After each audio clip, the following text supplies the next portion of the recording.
Le destin de Sarah. Sarah et Karim étaient inséparables. Depuis leur adolescence, ils partageaient tout, leurs rêves, leurs épreuves, leurs espoirs. Karim venait d'une famille modeste et peinait à financer ses études.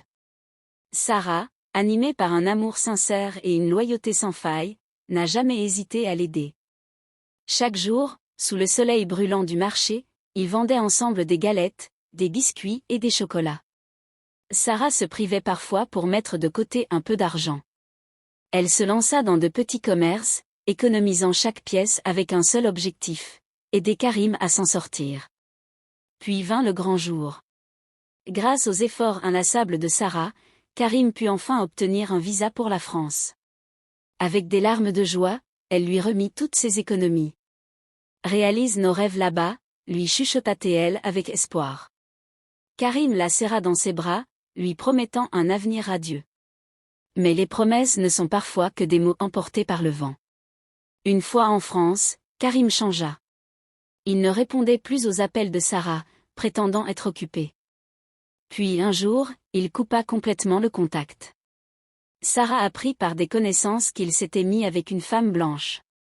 Le choc fut brutal. Son cœur se brisa en 1000 morceaux.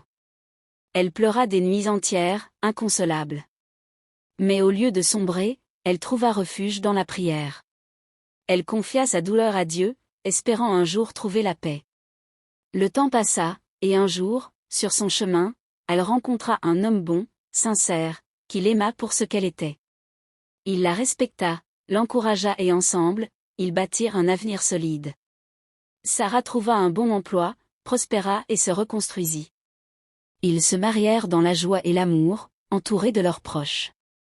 Dieu leur fit grâce d'avoir des enfants, et leur foyer fut rempli de bonheur et de paix. Sarah comprit alors que tout ce qu'elle avait perdu n'était rien comparé à ce qu'elle avait gagné. Pendant ce temps, Karim vivait un cauchemar. Son couple avec la femme blanche éclata. Les disputes s'enchaînèrent, les désaccords devinrent insurmontables, et il se retrouva seul. Revenu en Côte d'Ivoire, ruiné et brisé, il chercha Sarah. Mais c'était trop tard. Sarah était heureuse, épanouie, entourée de son mari aimant et de leurs enfants.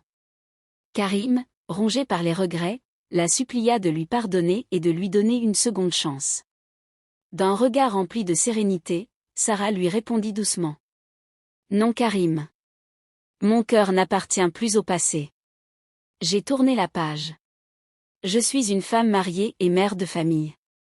Que Dieu te garde. » Ce jour-là, Karim comprit qu'il avait perdu bien plus qu'une femme, il avait perdu une bénédiction. Sarah, elle, marcha vers son avenir avec la tête haute, sachant que la justice divine avait fait son œuvre. Étincelle. Et voilà la fin de ce film Étincelle.